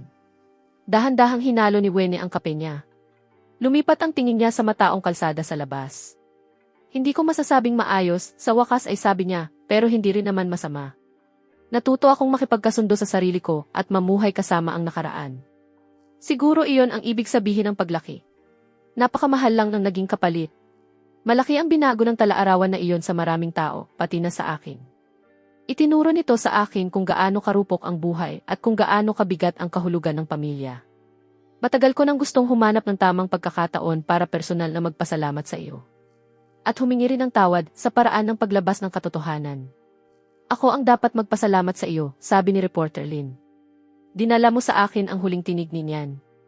Masakit iyon, pero kung wala ang talaarawan na iyon, baka ginugol ko ang buong buhay ko sa loob ng kasinungalingang ginawa ko para sa sarili ko. Iyon sana ang tunay na kawalan ng katarungan para sa kanya. Tumahimik sila. Pagkatapos, tila nakapagpasya na si Reporter Lin. Inilabas niya mula sa kanyang briefcase ang isang bahagyang nanilaw ng envelope. Inilapag niya iyon sa harap ni Wen. Tiningnan iyon ni Wen. Ano ito? Nang sinusuri namin ang mga gamit niyan, kasama ito ng talaarawan. Noong panahong iyon, pakiramdam ko hindi pa ito ang tamang oras, kaya itinago ko muna, pero ngayon, sa tingin ko, panahon na. Tumalo ng puso ni Wen. Dahan-dahan siyang huminga at maingat na binuksan ang envelope. Sa loob ay hindi liham, kundi isang drawing na bahagyang kumupas na ang mga kulay. Punit ito mula sa isang notebook, hindi pantay ang mga gilid. Maingat na iginuhit ang tanawin gamit ang colored pencil. Maliwanag na asul na langit, mainit na sikat ng araw, berdeng damuhan, isang batang babae na nakapunitail at nakangiting napakalawak. Malinaw na batang si Wen iyon, hawak ang kamay ng isang maliit na batang lalaki. Sinyan, at sa kabilang kamay niya ay hawak ang isang maliit na asong kulay krema. Si Lucky. Sa likuran nila ay nakatayo sina mama at papa, puno ng saya ang kanilang mga mukha. Sa kaliwang sulok sa itaas, nakasulat sa hindi pantay pero taimtim na sulat kamay, ang aking pamilya. May akda, niyan. Hiling ko na maging masaya si Wen habang buhay. Sa likod ng drawing, may isa pang linya. Mas maliit at mas magulo ang pagkakasulat. Idinagdag kalaunan gamit ang mas maitim na tinta, Wene, pasensya na at mahal kita. Agad lumabo ang paningin ni Wene dahil sa mga luha. Halos makita na niya si Nian, ang batang halos maubos na dahil sa sakit. Sa mga huling araw niya, tinitiis ang sakit habang iginuguhit, bawat linya ay nanginginig, ang muling pagkikita na matagal niyang hinangad pero hindi kailanman nangyari. Walang hinanakit sa drawing na ito. Pagmamahal at paghingi lamang ng tawad. Mahigpit na hawak ni Wene ang manipis na papel na para bang ito ang pinakamahalagang bagay sa mundo. Pumatak ang isang luha sa drawing. Agad niya itong pinunasan gamit ang dulo ng daliri, maingat na tinatanggal ang luha, takot na lumabo ang iniwan ng kanyang kapatid. Hindi mo ako kailanman nakalimutan, sabi ni Wene kay Reporter Lin at sa sarili niya. Tumango si Reporter Lin, namumula ang mga mata nang walang imik. Nang gabing iyon, ipinagawa ni Wen na maingat na i-frame ang drawing. Isinabit niya ito sa kanyang study, sa tabi ng kopya ng talaarawan. Matagal na matagal siyang nakatayo sa harap nito. Sa mga sumunod na araw, siya pa rin ang makapangyarihang chief na si Wene na namumuno sa mundo ng negosyo. Siya pa rin ang puwersa sa likod ng Nian at Lucky Foundation. Pero sa kaibuturan niya, may isang sulok na mananatiling malambot para sa 18 taong gulang na batang iyon at sa kanyang munting aso. Hindi na niya sinusubukang kalimutan sila. Pinili niyang dalhin sila sa kanyang buhay. Naglalakad siya sa mundo dala ang mabigat na pagmamahal na iyon, sinusubukang mamuhay sa paraang gugustuhing makita ni Nian. At alam niyang maaaring bumalik ang mga tag-ulan ng buhay. Pero sa puso niya, nakapagtayo siya ng isang permanenteng at mainit na kanlungan para sa sarili niya at para kay Nian. Ang wakas ng kwentong ito ay hindi masaya sa karaniwang kahulugan, pero totoo ito. At buo pa rin ito kahit may mga peklat. Unti-unting nasanay ang buhay ni Wen sa isang bagong uri ng normal. Ang drawing na pinamagatang ang aking pamilya ay parang maliit na sinag ng liwanag na umaabot sa pinakamalamig na sulok ng kanyang puso. Hindi nito binubura ang dalamhati, pero unti-unti nitong tinutunaw ang matalim na pagkakasalang ibinibintang niya sa sarili. Napagtanto niyang hindi lamang sakit at pagsisisi ang iniwan sa kanya ni Nian. Pagmamahal din iyon, dalisay at walang kondisyon na pagmamahal, pati ang kanyang basbas. Ang pag-unawang iyon ang nagbigay sa kanya ng tunay na lakas para magpatuloy. Sinimulan niyang hubugin ng masinasadya ang kanyang buhay, hindi lang ang kanyang trabaho. Muli siyang bumalik sa oil painting, isang bagay na minahal niya noong bata pa siya. Nag-enroll siya sa isang klase tuwing weekend. Amoy turpentine ang studio. Ang pakiramdam ng brush habang dumudulas sa canvas ay nagdala ng katahimikang hindi niya naramdaman sa loob ng maraming taon. Mga tanawin at still life ang ipinipinta niya, pero hindi kailanman mga tao, hindi kailanman pamilya. Kay Nian lamang ang drawing na iyon at hinding-hindi niya susubukang gayahin iyon. Mas naging natural ang relasyon niya sa iyo. Pagkatapos niyang magtapos, nagdesisyon si Yu na umuwi. Hindi siya sumali sa kumpanya ng pamilya. Sa sarili niyang paraan, nakakuha siya ng trabaho sa isang tech startup. Iginagalang iyon ni Wenne. Kapag nahihirapan siya sa kanyang career, nagbibigay siya ng payo, hindi utos. Payo na maibibigay lang ng isang taong mas malayo na ang narating sa landas na iyon. Minsan ay sabay silang naghahapunan. Nag-uusap sila tungkol sa trabaho, tungkol sa buhay. Parang isang normal na magkapatid. Isang gabi, isinama ni Yu ang girlfriend niya para ipakilala kay Wen. Kinakabahan ang babae. Ngumiti ng mainit si Wen sa kanya. Maging mabuti kayo sa isa't isa. Maging mapagpasensya kayo sa isa't isa. Sa sandaling iyon, nasilayan niya kung ano sana ang maaaring nangyari. Kung nabuhay si Nian at nagkaroon siya bilang kapatid ng pagkakataong makasama siya sa mga ganitong sandali. Patuloy na lumalawak ang naaabot ng Nian at Lucky Foundation. Nagsimula silang makipagtulungan sa mga nangungunang medical research institution sa bansa, pinopondohan ang mga programa para sa maagang pagsusuri at pananaliksik sa targeted therapy para sa liver cancer. Hindi na lang simpleng donor si Wen. Personal na siyang dumadalo sa mga talakayan tungkol sa mga proyekto, ibinabahagi ang pananaw ng isang taong nawalan ng kapamilya dahil sa sakit na ito, isang pananaw na hindi kailanman magkakaroon ang mga researcher na nagtatrabaho sa laboratorio. Sa isang pagsusuri ng proyekto, nagpakita ang isang batang researcher ng bagong paraan ng pagtuklas. Ang bagong paraang ito, sabi niya, ay maaaring magpataas ng early detection rate para sa liver cancer ng 30%. Nakinig si Wenne at nangilid ang mga luha sa kanyang mga mata. Naisip niya si Nian na nasa huling yugto na ng sakit nang matuklasan nila ito. Mariin niyang idiniin ang palad sa kanyang hita, pinipigilan ang emosyon. Kung sana ay nagkaroon sila ng pagkakataong matuklasan ito ng mas maaga. Lalo lamang lumalim ang dedikasyon niya sa pagpopondo ng ganitong uri ng pananaliksik. Tahimik na nagpatuloy ang panahon hanggang isang hapon ng taglagas, nakatanggap si Wen ng tawag mula sa isang care facility. Hindi tungkol sa iyo, kundi tungkol kay Sunny. Bumagsak si Miss Sunny. Ilang taon na siyang labis na nagtatrabaho at bumigay na ang katawan niya.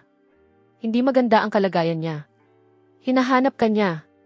Agad na inayos ni Wenne ang schedule niya at nagmaneho papunta sa maliit na lungsod. Sa silid ng ospital, matapang ang amoy ng antiseptic at mas payat si Sunny kaysa sa naaalala ni Wenne. Maputla ang mukha niya, pero malinaw at matatag pa rin ang kanyang mga mata. Tumingala si Sunny at nakita si Wenne, saka nakapagbigay ng mahinang ngiti. Chief Wen, dumating ka. Umupo si Wen sa gilid ng kama at marahang hinawakan ang payat na kamay ni Sunny. Huwag mo akong tawaging Chief Wen, Wen na lang. Umiling si Sunny habang pilit na humihinga. Nakasanayan na at isa ka naman talagang Chief Wen. Tumigil siya sandali. Hindi na ako magtatagal. May matagal na akong iniisip. Sa tingin ko, kailangan mong marinig ito. Sumikip ang dibdib ni Wen. Sabihin mo sa akin. Napunta ang tingin ni Sunny sa bintana na para bang binabalikan niya ang isang alaala. Bago umalis niyan, may iniwan siyang mensahe para sa iyo, hindi sa tala-arawan. Noong araw na iyon, napakasama ng kalagayan niya. Matindi ang sakit. At palutang-lutang siya sa pagitan ng ulirat at kawalan ng malay. Hinawakan niya ang kamay ko at sinabi, Sunny, kung malaman man ni Wen balang araw, pakiusap, may sabihin ka para sa akin. Tumigil sandali si Sunny. Lalo nang bumigat ang kanyang paghinga. Inabot ni Wen ang tubig. Pero iwinagayway iyon ni Sunny. Kailangan niyang tapusin. Sabi niya, sabihin mo sa kanya. Huwag siyang magdalamhati ng matagal. Humanap siya ng makakasama. Huwag mong hayaang mapag-isa siya gaya ng pag-iwan sa kanya ni na mama at papa. At siguraduhin mong may mainit siyang makain araw-araw. Lalong humina ang boses ni Sunny sa bawat salita. Halos bulong na lang ang kanyang mga huling salita. Tahimik na pumatak ang mga luha ni Wen. Huwag magdalamhati ng matagal. Humanap ng makakasama. Kumain ng mainit na pagkain araw-araw. Iyon ang mga huling alalahanin niya para sa kanya. Ibinaba ni Wenne ang mukha sa kamay ni Sunny, basag ang boses. Ang batang iyon talaga. Hindi kanya kailanman sinisi sa kahit ano. Palagi niyang sinasabi na ang kapatid niya ang pinakamagaling na kapatid sa buong mundo. Pagkalipas ng ilang araw, mapayapang pumanaw si Sunny. Inilibing siya ni Wenne sa tabi ng puntod ni Nian at nag-iwan ng isang palumpo ng sunflower. Sinimulan niyang seryosohin ang pagkain niya. Nag-hire siya ng taong magluluto para sa kanya. Tunay na lutong bahay, mga sabaw na matagal pinapakuluan. Natuto rin siyang magluto ng kaunti. May kakaibang ginhawang dala ang init ng kusina. Isang gabi, tumawag ka. Nagtagumpay ang proyekto, masiglang sabi niya. Nakinig si Wenne at kusa niyang napangiti ang gilid ng kanyang labi. Pumunta siya sa study at tiningnan ang aking pamilya. Sa pagkakataong ito, walang mga luha. Sa halip, tahimik siyang nangako. Mamumuhay ako ng maayos. Dadalhin ko ang pagmamahal ninyo sa aking puso. Pumupunta pa rin siya sa sementeryo, pero parang dumadalaw na lang siya sa mga dati niyang kaibigan.